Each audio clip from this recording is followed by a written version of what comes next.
righty then. Hey, what a day to be at Boston Pizza today.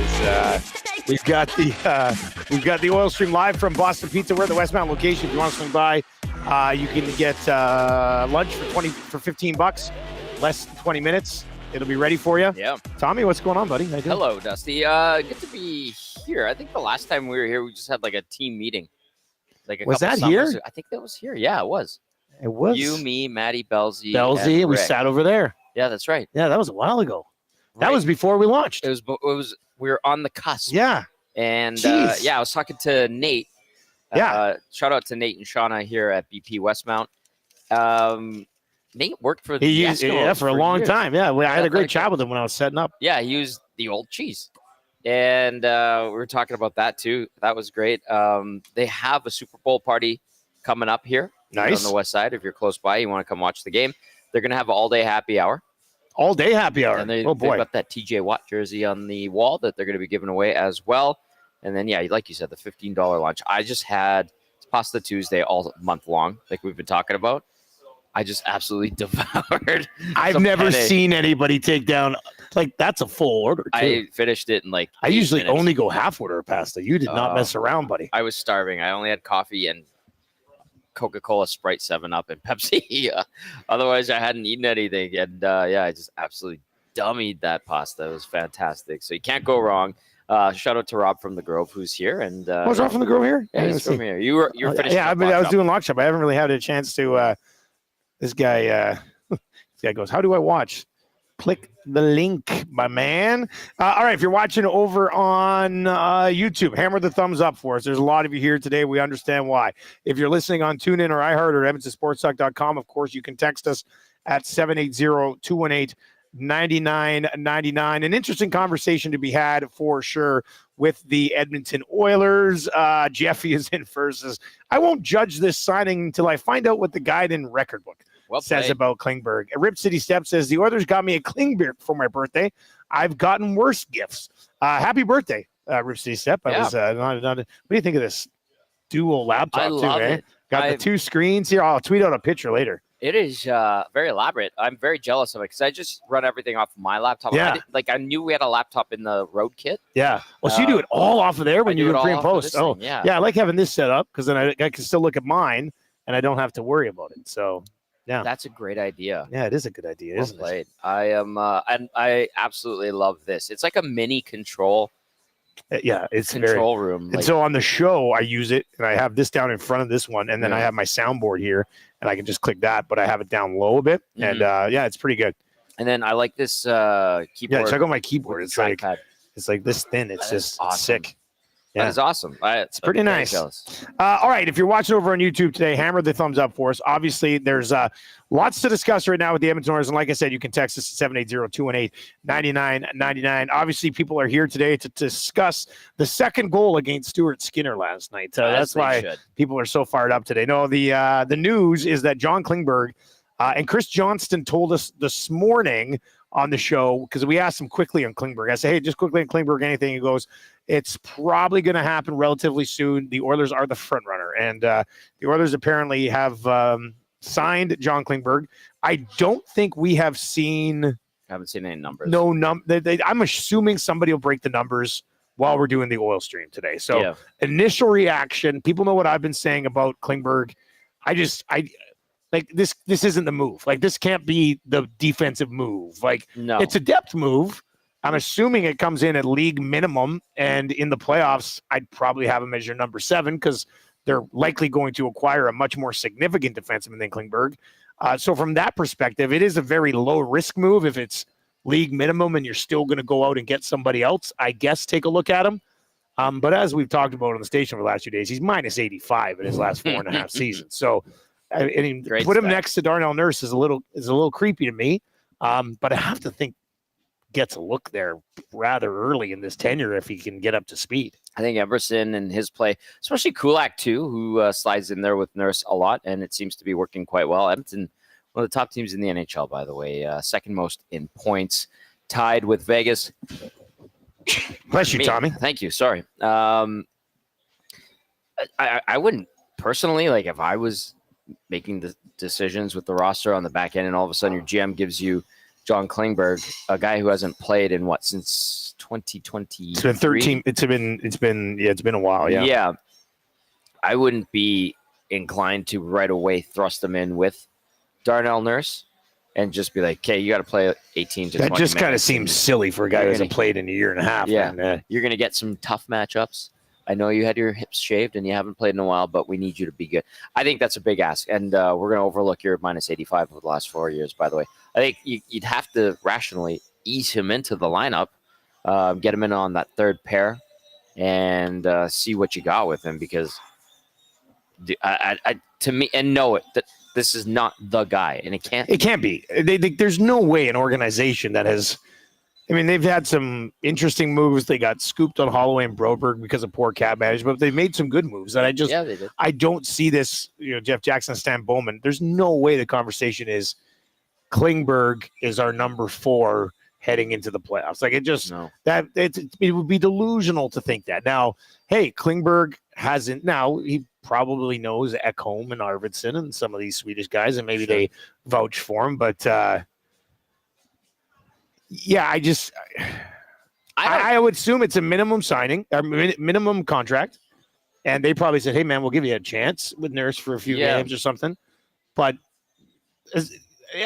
I hated he's a defensive liability. We had Gazdic on the show yesterday, and this is not coming from me. This is Luke Gazdic, who played against him in the American League and then watched him firsthand in his last stint in Toronto, and he said, compared to the D-man that he was on his way up, he's not even remotely close to that type of defenseman anymore. And Gaz said yesterday on our show that he would pass on him. Now, as a depth guy, basically, to me, the reason I would be like, yeah, why not, is he better than Josh Brown? To me, that's what this comes down to. And the Stetcher thing, I'm not too sure, actually. Okay. The Stetcher in his career has been a better defensive defenseman than John Klingberg. Go look at the numbers. I wouldn't even question that, to be honest with you, without even looking at the numbers. Even last night, we were talking about it a bit because it popped up on the postgame show, and Belzy and I were like, don't really love that idea. We knew that maybe it was a possibility, but it's not my favorite move. I don't think it's – I kind of go, why? And you can go why, and then but you can also go, I don't even want to be the guy who's trying to justify, but you can kind of go, why not? If he's at league minimum and he sucks or he can't stay healthy, then whatever, send him down. Nobody's going to care. Sure. And then if I were to go, okay, here's why I think they might want to do this is they believe he gives you more than Troy Stetcher. Obviously, Josh Brown. I know I've seen a few people say he's better than Josh Brown. Yeah, absolutely. Not defensively. No, but that's true. I know. That's messed up. Just so you know, Klingberg is not better than Josh Brown defensively. And that's messed up. That's not good. It's crazy. One text from but he's a better overall defenseman than Josh Brown. I mean, he has to be. Yeah, he's supposed to be. There was a lot of hype around him for good reason. His offensive abilities, first pass, all that stuff. I don't know where he's at. How long of a leash are you going to give him? How much time are you going to give him to get up and running after not playing for over a year? It just that to me is why are you guys doing this? Isn't there a better option out there? Why even gas? If it's a league minimum contract, why even gas that money and that contract for a guy that's sort of a project right now? Lots of great comments, and a lot of this show today will just be your comments, all right? So keep them coming in. 780-218-9999, 780-218-9999. Obviously, the Oilers signing Klingberg will be your spicy headline of the day for Popeyes. They've got that $4 value menu now available at all Popeyes locations. It's got the mini chicken sandwich, the mini chicken wrap, the deep fried pickles, the cauliflower on there as well. All of that available at Popeyes. T-Rev is in and says, guys, I respectfully disagree. Josh Brown is hot garbage. Yeah, but watch your postgame show is going to be great once people see Klingberg play defense. I can't wait. We had a great show last night, and it was positive. Yeah, it was a fun show last night watching you guys. Your Happy Gilmore quote was great. It looked like a really good time. All right, so let's get to some of your text messages. 780-218-9999. Tay says, why did we land Klingberg? Klingberg needs to be the 7th defenseman. I agree with We that. already have too many defensive liabilities, and that's what I mean. Like, if he's a 7th D-man, I almost view him as a 7th D-man who you can play on the power play if Bouchard gets hurt, and I'm not sure what else. Yeah. Like, I wouldn't play him ahead of Emberson in your third pair. No. And I don't know how you would play him ahead of mystery D-man they will acquire before deadline.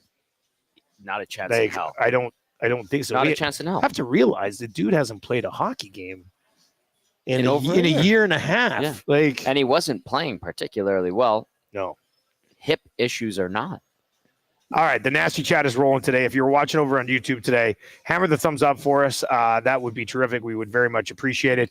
All right, let's get into a few of these over here as well. Guys, I feel like everyone forgets how important it is for a player to feel like they have a chance to win. In Anaheim and Minnesota, he didn't have that.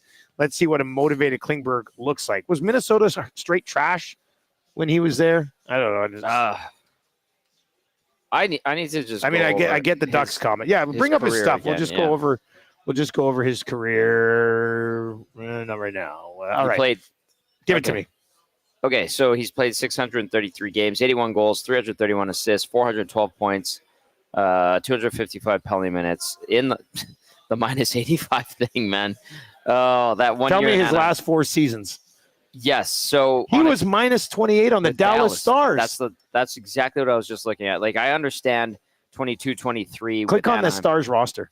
I just want to see comparable players on that roster. Like, I thought that was a pretty good team still. Was it not? He was the worst. Far and away led them for the wrong Radulov reasons. Was still on that team. He was minus 20. Yeah. That looks like one group of guys sucked. Sagan minus 21. Radulov minus 20. Like, it looks like one line was awful, and the rest of that team was not bad. Michael Raffel. Remember him? Michael Raffel? Minus 19. Luke Glendening, future Oiler. Yeah, we were saying at that point. Their top group was fine, though. Like, that's quite the swing. Pavelski. Like, it almost looks like 5 guys kind of sewered that team. And he was one of them. Yeah. He might have been suspect number 1. I don't know. That's why I don't understand. Like, I'm trying to get some insight into it, just waiting to I'm not sure this was necessary. No, I know. Right now, with a team that's cruising, knows they're probably going to add a demon. Do you think there's any way, Tommy, that they are sitting there and going, let's bring in Klingberg, play him with Nurse for 3 weeks? I don't understand why play him with Nurse. Well, you're not going to play him with Kulak. Why not? Because Emberson's with Kulak, and I like that. And you're not going to play Kulak with Nurse and play Klingberg with Emberson. I don't see that happening. So, if you're not playing with Nurse, I guess you're playing Emberson with Nurse. Yeah. Right? That's it. I mean, they've been rolling Emberson out there late in games to protect leads. Yeah, I mean, maybe the last week or two. Maybe it leads to it. But do you think there's any way that for the next 3 to 4 weeks, Klingberg's getting a trial run with Nurse all the time, and they actually legitimately think that it could work, and they don't have to trade for a D-man, and they can use their cap space up front somehow? If they do, I feel like they'd be delusional. When they're as good as they are. I know. Like, I instinctually, when you bring up that scenario, I don't trust Darnell Nurse and John Klingberg as a responsible defensive pairing at all. And I know Nurse is playing very good this season. I recognize that. He had another big minute night yesterday, and he was solid for them. But, like, I'll put it out there to our listeners and our viewers. Like, are you confident enough in Darnell Nurse's game? And have you seen enough this year to be like, yeah, you know what? Darnell can carry his D partner this year. He's back. He's excellent. I know he's had a good year, but I still go, I have some questions. I'm not 100% positive and confident in these guys right now. And Darnell, I want to see more of him building up his season. So I don't know. That's why I kind of scratch my head and I'm like, really? They decided to go and sign John Klingberg. And to me, and I said it, I think I said it last night, I'm like, I don't like it as a fit. I don't think it's a great fit. So it kind of puzzles. Yeah, it's I kind of view, and I have faith in Darnell Nurse from what we've seen so far this year. Not to necessarily pick up, not to necessarily pick up Klingberg's game. Right. But there's not a ton of downside here if the contract is literally league minimum and there's no like hey, you play 5 games, you get $500,000, it'll go towards the cap net. You know what I mean? Like, as long as there's none of that ridiculous stuff, which he is eligible for, right? Somebody said, why couldn't they sign him to a PTO first? Can you do that with a guy coming off an injury? Like, I don't know, and I would think it was an interesting question. A guy like him would be like, no. There's other teams interested in me. I need a contract. PTO. There's one correlation. I don't know if it's a correlation or this kind of reminds me when the Oilers went and picked up Dick Tarnstrom from Pittsburgh, where, Dick Tarnstrom wasn't really known as a very solid defensive defenseman. He had some offensive abilities. And I think he had a really good year in Pittsburgh. And then the Oilers went and got him at the deadline. He was kind of a forgotten blue liner in that 05-06 season on that run they went on, right? Yeah. Maybe you just want that extra D-man, extra body, and a guy that's been around for a long time that you can slide in there if you've got injuries or you need to play a certain way. Klingberg could be that guy. That's kind of what Dick Tarnstrom became for the Oilers in that stretch. He ended up playing 12 of those playoff games. He wasn't everyday. He was not an everyday defenseman for them, even though he had a decent season with Pitt, especially the year before. Before the lockout, he had 52 points, Dick Tarnstrom did. And then with Edmonton, he had 4 points in 22 games. In 33 with Pitt, he had 10 points. It's just kind of like added depth, I guess. That's the only thing I can think of. I guess my official view on this move is low risk. Yeah. Quickly before I get to that, there were other teams reportedly interested in him. Do you think this deal comes in at more than the league minimum? I hope not. I think it might, though. Unless everybody was saying, hey, we'll give you the league minimum. That's it. You choose where you want to go. And then he chose Edmonton. Like, maybe that's what it was. Yes, but if like Dallas was legitimately interested, or Colorado or Toronto were legitimately interested, I think it might come in at more than the league minimum, because there would have been a little bit of a market for him. You're bidding against other teams. Yeah. So, but it's a low risk deal that I have no expectations for. Like, that's fair. That's how I would view it. His track record, even in his better days, nobody viewed John Klingberg as a great two-way defenseman. He was kind of like a one-trick offensive pony. They somewhat have one of those guys who's also pretty good at even strength. Mm-hmm. It's a low risk. I wouldn't have done it, but it's a low risk deal that has very little downside, has extremely limited upside, I think. And if it doesn't work out, you just dump them. But I have no expectations for it. Yeah. Like, I'm not. Yeah. It's kind of like it sounds weird to say because everybody's so. Does this guy not look like Reed Wilkins a little bit? Yeah, he walks like Reed Wilkins, and he kind of looks like Reed Wilkins. When he walked in, I was just like, he looks like Reed Wilkins. I didn't want to say anything because he might not know who. But when I saw him walk by me, I was like, Reed's here. And then he dunked on the bathroom door, and I was like, it is Reed. So yeah, low risk signing that I don't think they necessarily needed to do, and I don't have many expectations for it, but it's not the end of the world. I don't expect much from it. No, same. And I'm still and I'm assuming it's a league minimum deal. Yeah. Why? His best season, he had 67 points. He used to be one of my favorite guys to draft in hockey pools. Easy points. I remember we were in Lethbridge I was down there with my buddies, and it was before our hockey draft, and we were all pretty drunk. Oh. And I convinced my buddy Boom to trade me John Klingberg. And it was a big deal. It was a big deal. How dare you take advantage of Boom? I take advantage of everybody in that league, including Boom that day, and I traded for John Klingberg. And I remember at the draft, the boys were like, you got Klingberg? But that's because he's a hockey pool darling. He always was. Yeah. But, And you are someone who absolutely manipulates poor Boom. Oh, yeah, I do. I know Boom. I mean, I was the best man at his wedding. He was the best man at mine. He is beyond loyal. He would take a bullet for me. Yeah. I would also take a bullet for Boom. Like, I love the guy. But in a fantasy sports world, I have convinced him to pull the trigger on a few deals that help his old buddy Dusty. Can I say something? This bullet for bullet thing. Boom would jump in front of it. Yeah. Take it anywhere. I feel like you'd probably try to get it with a limb. Yeah, I try to take it in the shoulder. Yeah, like just give me here. This was a guy. But you would take one. My buddy Boom got lost at Commonwealth one year, if you can believe it. It's a circle. It's a circle. Commonwealth's a circle. He got lost, And we called it the church. There was a place in the back there where you could go have beer, and it kind of looked like a church underneath there. So we were there. Yeah. And then we went out to watch a bit of the game in standing room only at the end. And then I told Boom, I said, hey, man, we're going to go back into the church. He goes, well, I'm going to go take a leak, and then I'll come find you. And he's not very good with directions, like driving anything. I didn't see him for like an hour and a half. And then I get a call from Fergus, who made our website at EdmontonSportsTalk.com. He calls me. He goes, hey, man. He goes, you got to go find Boom. I said, what are you talking about? He goes, he remembered my number from college, and he called me and said that he doesn't have your number, and he's lost at Commonwealth Stadium, and he's like in tears. I was like, because he was pretty into it. Oh my God! So I had to go find him. He was like at Section X on a payphone back in the day. It was a payphone because he didn't have inside the stadium. Inside the stadium, there was a payphone back then, and I went and found him. He goes, I even went up to the announcer and was like, can you tell Dustin to come find his buddy Boom? So anyway, that's the guy I got Klingberg from in fantasy pools back in the day. Boom. I love him. He's the guy that he was just wild, and he would have fun and get lost at Commonwealth and have to use a payphone and remember someone else's number that doesn't live here to call you to let you know that he got lost and doesn't have your number. And you know what else was a real freak move that day? What? We had golfed out at what's the course by the airport? Redtail. We golfed Redtail that day and got pretty into it out there. Oh.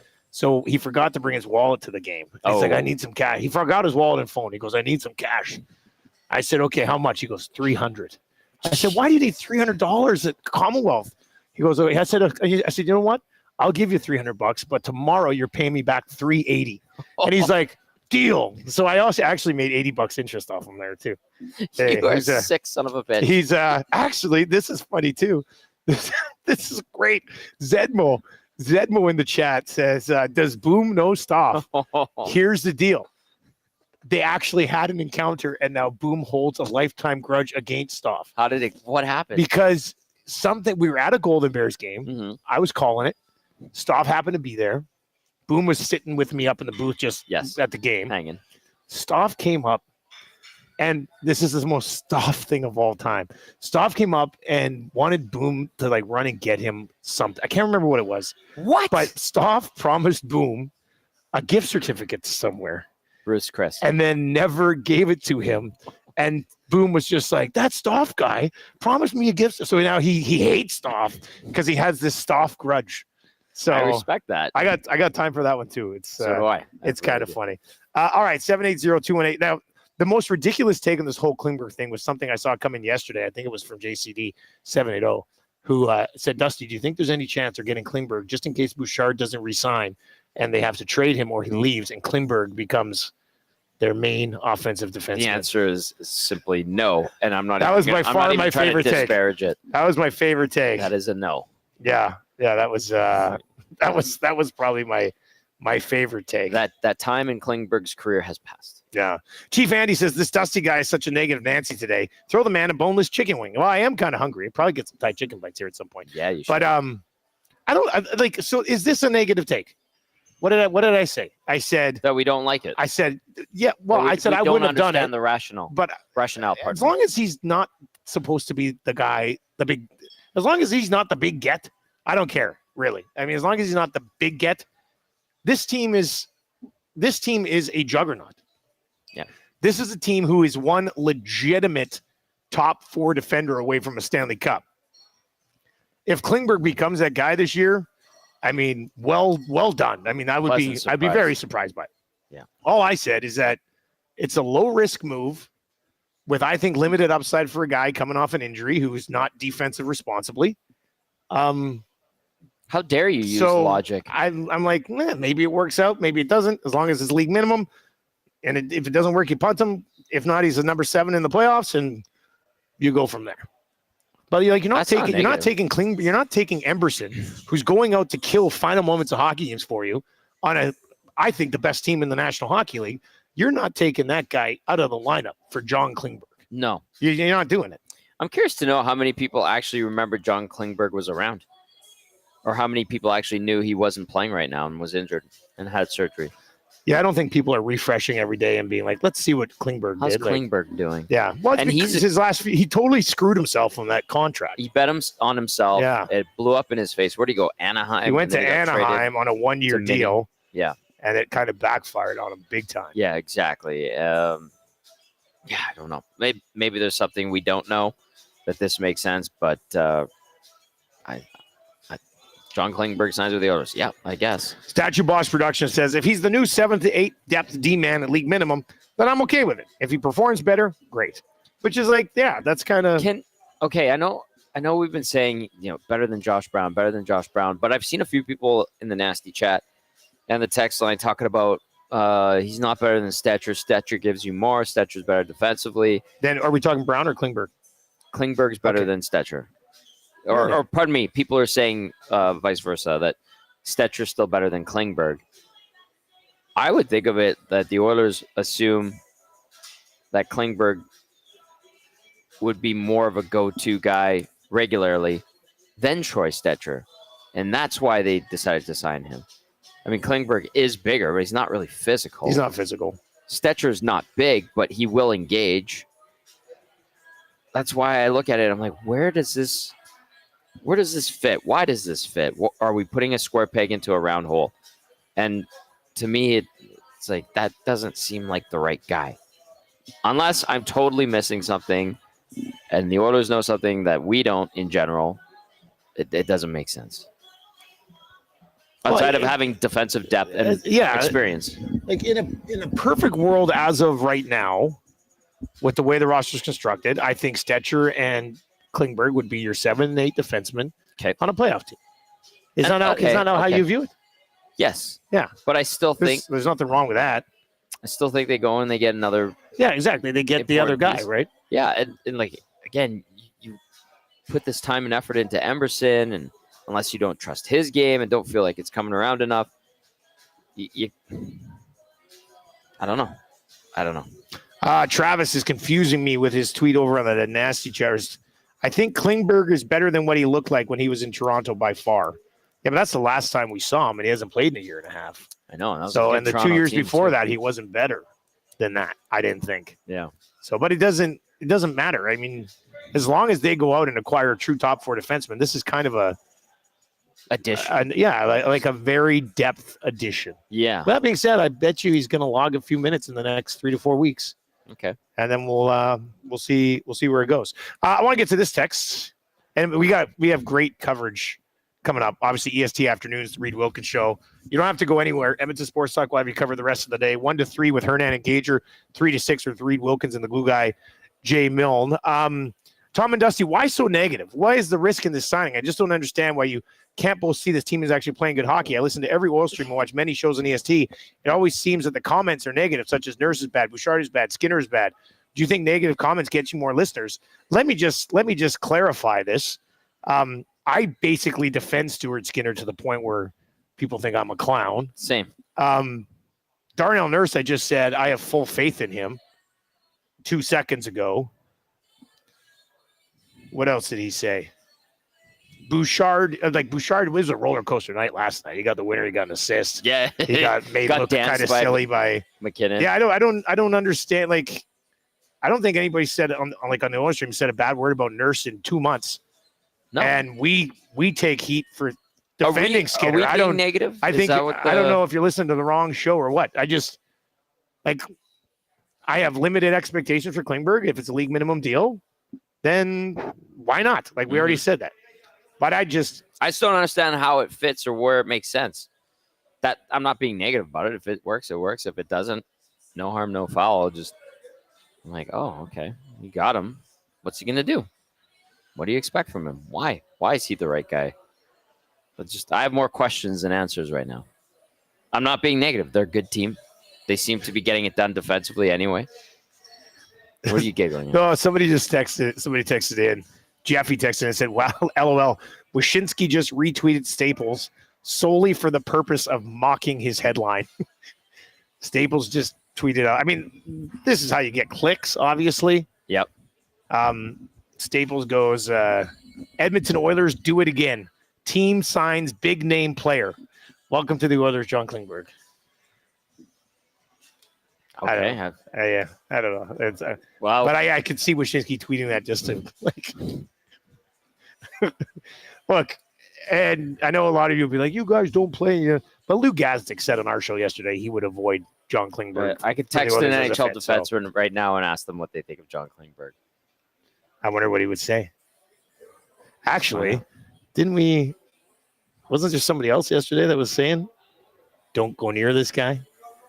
Who told me that? Oh, actually, yeah, Reed Wilkins was telling me he reached out to somebody. Yeah. And he said, no, it's not worth it at this point. But look, if we don't have the number yet, nobody's got this number yet, eh? No, and I'm assuming it's a league minimum. And at a league minimum, there's no downside. You get to look at him, and if it works, then boom, you got him on a league minimum. But if you don't, then whatever. All right, I'm asking some people. I'm just texting a bunch of people to get their thoughts. One person says, cheap option, mobile guy, motivated player, right shot, easy way out. That's it. So, I mean, that's fair, right? Yeah. Should come cheap, right shot, motivated, easy way out, and an easy way out if it doesn't work. Yeah, is what they're saying. Yeah. There's no real downside to this, unless they think he's the guy, which they can't. It's impossible. Yeah.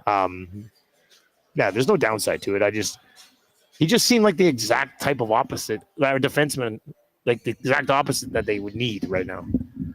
Which always sort of surprised me. This is a very good team. I mean, maybe he can come and ease his way in and he picks up not where he left off, because that wouldn't be particularly good, but he can be a decent addition. I don't know if you're being hopeful about it. Justin of Valgoni says, Dusty, what will you consume if Klingberg turns into a mainstay top 4 D-man? I would have to put an asterisk on that, Justin, and say I would eat something of some level of grossness if he's a top 4 D-man on a Stanley Cup champion. That's what I'll say. I followed up with he can't be the move, and I was told, assuming Kane is out all regular season, I doubt it. So, I'm trying to rationalize it. Assuming Kane is out all regular season. I doubt it. I doubt it's the move. Yeah. But what if Kane doesn't let them know he's going to be out all season? That's then the messed up thing. Or what if he comes back or tries to come back before the regular season's done and then throws a wrench into their plans and puts them into cap hell, and they make them like that's the enigma. We're going down some interesting roads right now, but yeah, no, it's excellent. 780-218-9999. John Gillis says, I wonder if they ask Ekholm or RV about him. I would think they probably do. Maybe, yeah. 780-218-9999. If you're watching over on YouTube right now and you've not yet subscribed to our channel, that would be great. Hammer the sub and hammer the thumbs up while you're here. Things are just starting to get spicy for the Oil. We're going to have a great second half of the season to cover, and then I think a deep playoff run as well. So this Klingberg conversation has obviously carried things so far. It just your average Canadian. Yes. Not it's, but it. I don't know if that was done on purpose, but it just your average Canadian says, why would you think he the only move, Tom? I would think he not the only move. It your average Canadian. I'm just trying to flush it out. That's all. Being thorough. Bonnie Dune Ron says the Oil have given several players a second opportunity here. Too many trolls online. Give them a chance and place them on waivers if necessary. There's always a way out of it, unless you got a no movement clause. Which could you imagine? If that no, I don't want to imagine. Why did he choose Edmonton? Oh, they gave him a no movement clause. NMC straight up. That would be something. All right, 780-218-9999. 780-218-9999. And we'll see where this goes. Do you think his first game he plays with Darnell Nurse? Whenever he plays, whenever that is. I would start him with Kulak, but maybe. And then just play Emerson with Nurse. Yeah. Give Emerson a little bit of a bump and let this guy see how it goes for him. Yeah, let him ease into it. Oh, there's that guy. 780-218-9999. 780-218-9999. Big Uke says, I don't know why people just expect you guys to love every move the Oilers make. Yeah, like there's, you make a good point. Like this is not a move that I love. Yeah, but it's. Is it okay not to love it? It's a move that is a little low risk. So why not? Let's see where it goes. Maybe he does. Maybe it does work. Yeah, but then maybe great. It does work, and then they're laughing. They knew something nobody else did, or maybe only the Leafs and what other teams were in on him. I do know this. There is a premium on any right shot D-man right now. It's so what do you think hard they could get for Brown? I don't know. Well, premium. But, I mean, there's such a premium on right shot D-men in the NHL that Josh Brown got a 3-year contract. Anyway, that's it. Well, every time I don't know if he had a lot of 3-year offers on the table. Yeah, that would be quite something. Good for him. His agent's that money awesome. Yeah, exactly. No, but just there is right now, like to the point where, and look at the Oilers as a great example. They bet on Ty Emerson. That's slowly coming into form, which is great. That's good. Very good. They went out and they plucked an injured Alec Regula, who has yet to make an appearance with the Oilers, still healing up that knee injury. Actually, I am kind of intrigued to see him. Yeah. Well, not that I have any expectations from him either come off injury, but then now they go out and they sign John Klingberg, who is coming off hip surgery and has not played in 13 months, like you outlined.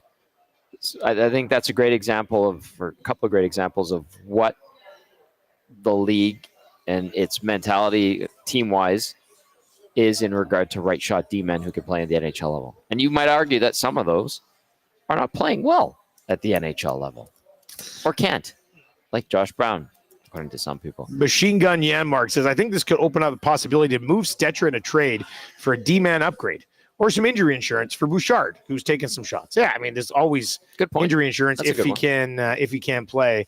I love this other guy who says, I don't know why everybody is so mad. I don't think we're mad. I'm not. Are people mad on? I haven't even really looked at reaction on Twitter. I've only been watching the text line and the chat line. And I mean, if my take of there's no downside to this, but I have no expectations either. If that makes you think I'm mad, then I came across the wrong way. Nobody's mad. Not mad about it. I'm slightly confused by it, but it's low risk, and if it doesn't work, give me this pen and this notepad. I feel like this is my mentality about this trade. Tell me more. And why? Okay. Interesting. And then what's the plan? And why do you think that worked? Okay. Yeah, that's me being like a psychologist with it.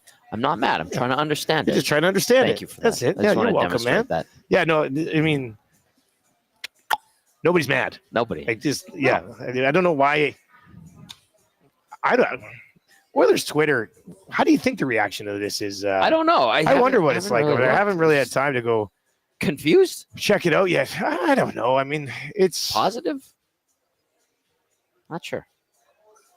I do have a couple of texts I think are funny. Tay says, is Ethan Bear available? Well played, Tay. He's playing in Hershey right now, by the way. Jimbo, boys, the Oilers just came back from a 3-goal deficit to beat a Western Conference let's get to that. Powerhouse. Leave the Klingberg talk until he's actually skating and practicing with the team. Well, we had to talk about the Klingberg. Yeah, and it broke literally as we were going on. He just signed. And we'll have, there'll be numbers out at some point on it. So EST Afternoons and the Reed Wilkins Show will have you covered there. I've got a pretty hot take on the Oil, actually. Do you want this? Yeah, I do. I mentioned this to Reed Wilkins. I was leaving to come here to Boston Pizza when he was arriving today. Mm-hmm. And this will be one of those things where everybody's like, you guys are negative. Now I'm about to drop this on you. If the Oilers come out of the West, I think they win the Stanley Cup in less than 4 or 5 games against anybody from the East. Yeah. How about that? Wow. I think the West could be tough, but I think coming off of the loss last year to Florida, I look at the top end of the East right now, and I'm like, I think if the Oilers make to the Stanley Cup final, the series is not going longer than 5. The only team that I think could push the that Panthers is Florida again. Yeah. But not this time. I think there'll be another level of motivation for the Oilers, whereas the Panthers have won it. It's phenomenal that they're still good. But I honestly, That's like the Oilers.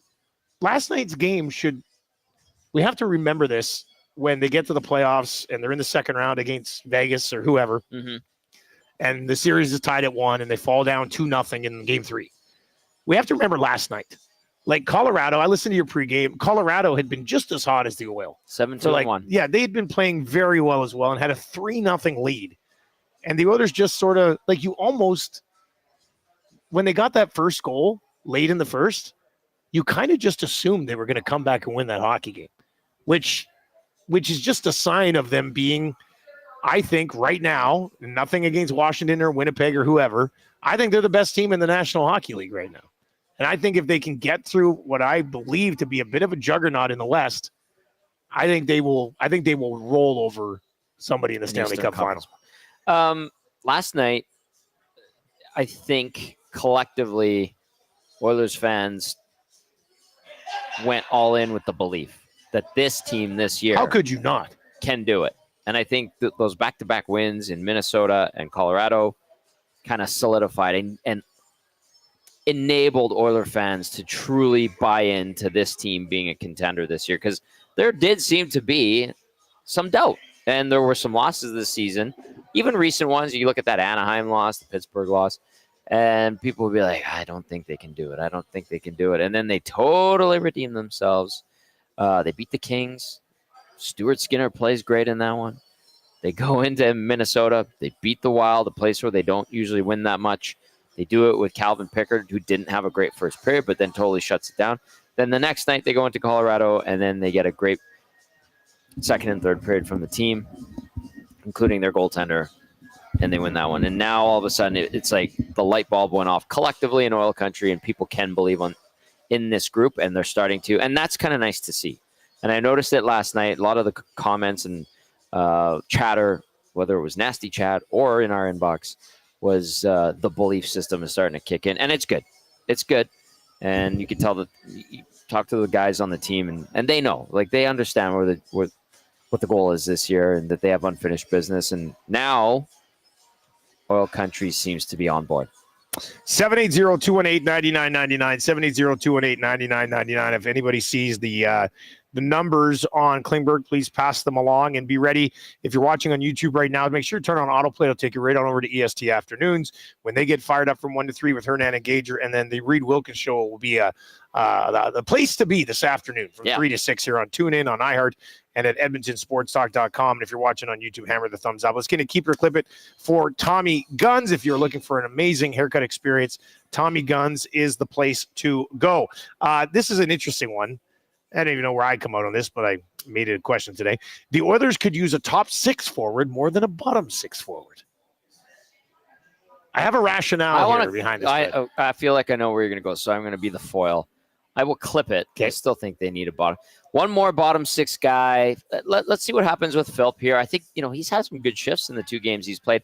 Last night they got that great shift where they were in the Avs zone for over a minute, and it finally results in that goal. That was a good shift. Yeah. That was a great fourth-line goal. And Skinner was a big part of that. Yes, he was. Like, I thought he was the driver on that shift that led to that goal. I'm not going to disagree with that statement, but I'll clip the Oilers could use a top 6 forward more than a bottom 6 forward, and I'm curious to see what you're going to say. Well, I think I would keep it, and it's not Kane related because they're going to get. But I would keep it in that all it does is push another good forward down your lineup, and just makes it you turn a guy that you view as a top 6 now into a bottom 6, right? As opposed to get somebody try to create some upward pressure, get somebody, and maybe you can. I didn't love Nuge's game as a center last night, but maybe you can run Nuge as a third line center, and then that Henrique line is like your super duper fourth line that you can play 12 minutes a night if you have to. You know what I mean? Like yeah. Is Kasperi Kapanen now expendable? He got sad last night. How do we look at that? I don't know. That's just a thought. I'm curious. I'm kind of like whatever on Kasperi Kapanen. Like John Klingberg. I like him. Yeah, I don't know if I'd say expendable, but if they lost him, I don't think there'd be there might be an outcry in the market. A few. There's outcries all over the place. All right, here, let's go to this one. You're going to love this question. Stuart Skinner is a top 15 goalie in the NHL. Keep it or clip it. Stuart Skinner, top 15 goalie in the NHL. Keep it or clip it. Keep it. Yeah? He is ascending. And you guys say that we hate everything. Right? Look So at this. negative. Fans are going to lose their mind that Tommy actually... Hot take alert. Yeah, you kept this. Okay, I'm just going to bring up all the goalie stats, and we'll see if we can find 15 goaltenders that we are 100% confident are better than Stuart Skinner. Let's just do this little game. You keep it or clip it. Nasty Chat, YouTube, keep it or clip it. Text, keep it or clip it. Just sub to the channel and hammer the thumbs up if you haven't already. All right, here we go, goalies. Connor Hellebuck, better. Yeah. Jake Ottinger, better. Close, though. But who won that playoff? Who won the playoff series and who stole that game at the end? I'd lean Ottinger, but absolutely. I think Stu deserves a little bit more there. Okay. Markstrom, better. Logan Thompson, not better. Having a good year, though. That's great. But we're saying guys who we clearly identify as Vasilevsky, better. Aiden Hill. Similar. Let's just put similar. I'll put a one for similar. And I guess, can we put Thompson in similar too? Or that's okay. Yeah. I think it's Bobrovsky's better. Lankinen, Kochekov, Montembeau, Merzlikins, Mackenzie Blackwood. We saw last night. What do you think? Similar? Similar, but similar. Jeremy Swayman. His numbers are worse than Stuart Skinner's this year. Just throwing it out there. Here's a hot take. Similar. Okay. I think Ullmark was the driving force in Boston. Shesterkin, better. Better, yeah. Have we got to Sorokin yet? Sorokin. Better. I like Sorokin. Darcy Kemper, Ukko-Pekka Luukkonen. Nope. UC Saros. Yep, better. Saros has a 904 on a brutal Nashville team. Georgiev. Nope. John Gibson. Nope. Yeah, I mean, I'm not seeing there's a bunch of guys. Where is Ullmark? Talbot, no. Ullmark would. Binnington, no. Ullmark, I'd put Ullmark ahead of him. Ullmark, yes. So we have right now, Tommy, we have 9 goalies that we are unanimous would be better than Stuart Skinner. And then we have 4 that And then we have 4 or 5 that would be in the similar range. Yeah. So like Logan Thompson, who we categorize as similar, he's having a great year with Washington. A very surprising, solid season by Washington, who are tied for top spot in the league, by the way. Has always had a great Golden Knights team in front of him. Aiden Hill kind of has that. Now, Stu Skinner, you can make the argument, has a really good Oilers team in front of him. So that's why they're similar. But I think Stuart Skinner falls somewhere between 9 and 16. Yeah. And goaltending. So, yeah, maybe I do clip. I didn't even think. Okay, how about this? This is a big Boston Pizza controversy here. Okay. Pasta at Boston Pizza is better than pizza at Boston Pizza. Keep your clip in. How good is this question, eh? Oh, boy. That's a hard one. I love both of them. Pasta is better than... I get both of them on a regular basis. I'm going to clip it because, although the pasta here is great, I've had it 2 days in a row. Yeah. Thoroughly satisfied. I just find I get very excited for pizza. And the pizzas here are excellent. You never go, oh, Boston pizza.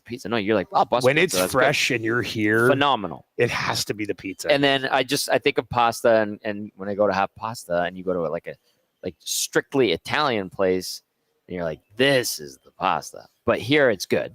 So I think pasta being better than pizza at BP, I'm going to clip that. I'm clipping it too. Yeah. My favorite food item on this menu is the Meteor Pizza. Which is phenomenal. It's so good. I might get a little one today for lunch after the show.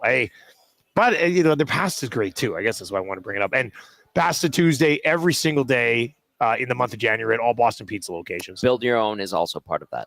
How was last night at the Westgate location? Oh, it was lovely. Tony's just giving away a ton of stuff, eh? We gave away a backpack that has a battery pack in it. So you can, and a USB Who donated port. that? Rashad? It was so... Because he's $900 backpack guy. With the embossed initials on it. What else do we have? We had a Bluetooth speaker. We had a Travis Matthew ladies golf quarter zip. We also had a ladies Heineken furry fleece golf vest that Big U really wanted. He wanted to wear it out of there. Jeez. I know. And then there was also some Oilers Heritage Classic hats, one toque and then one hat, and then a bunch of GCs. Yesterday was pretty good for a snowy squall Thursday. It was really, really well done. And shout out to Tony, who got a promotion. Got a promotion. Tony, the promotion guy. Yeah, big weekend. All right, and here, how about this one? JT Miller will play his last game for the Canucks this Saturday against the Oilers. I am so enamored with what's going on with the Canucks. Do the Oilers put the final nail in the Canucks? If last night wasn't, then I'm going to keep that one just because I love drama when it's not the Oilers and we don't have to deal with the headache of it. Keep it. How about last night?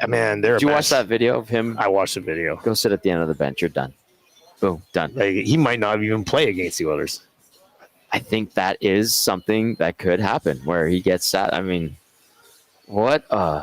It's crazy. I mean, with Pagnotta every Saturday on Hello Hockey, we go, what's going on with the Canucks? And he goes, I love how Pags, I'm paraphrasing, goes, I love how they're trying to tell people that there's nothing there. But then you're seeing all the crap happening on the bench. You're like, there's a big time problem. Everything's there. They take pride in this, Oilers fans. The Oilers could absolutely rip the heart out of the Vancouver Canucks on Saturday.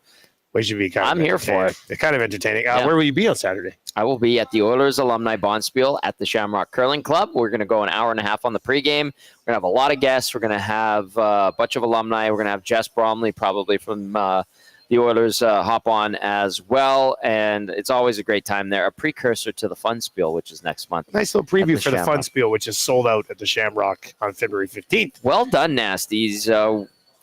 People are liking the idea of the four majors that we put on. The Fun Spiel, the Esties, the golf tournament, and the Nasty Bash. Yeah, and then the bonus, like the Players' Championship Super Bowl party. Oh, that's going to be awesome. It's probably the nastiest of them all.